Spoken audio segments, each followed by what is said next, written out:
ভাই এইগুলো গ্লোভস। এইদিকে ধান কাটা শুরু হয়েছে, যারা ধান কাটছে এদের হাতে ফোসকা পড়ে যায়, যার কারণে এগুলো আজকে নিয়ে আসছি। ইনশাল্লাহ কালকে শেষ হয়ে যাবে। আর কয়েকদিন পরেই আমাদের কুরবানির ঈদ। এই কুরবানি উপলক্ষে আমি একটা ব্যবসার আইডিয়া দিব, আপনাদেরকে ভালো লাগবে। এমন হয় আজ থেকে সেই নিয়ত করে ফেল দেবেন এবং কালকে শুরু করবেন। এবং যে ব্যবসাটা আম্মাজান খাদিজা রাদিয়াল্লাহু আনহা করেছিলেন,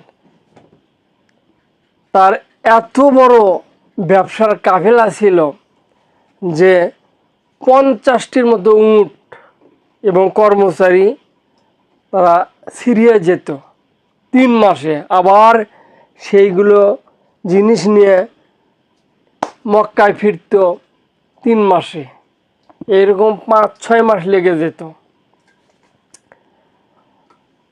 সিরিয়া গিয়া নিয়ে আসতো মশলা, সুগন্ধি এবং কাপড়।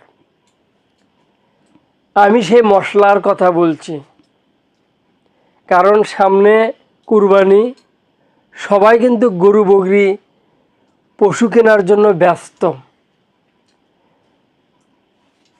2-4 দিন আগে তারা আবার মনে করবে মশলা কেনার জন্য।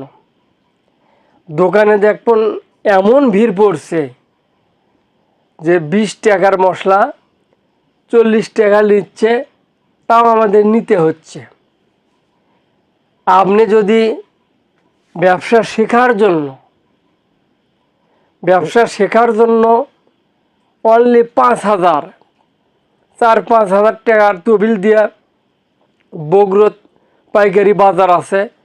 আর যদি মনে করেন যে মহাস্থান যাবেন, ওখানে মশলার বাজার বসে, যে মশলাটা নিয়ে আসা ঘরে বসে বউচল মিলে আলাদা আলাদা প্যাকেট করে বাজারে বিক্রি করলে এই সময় ডবল লাভ হবে।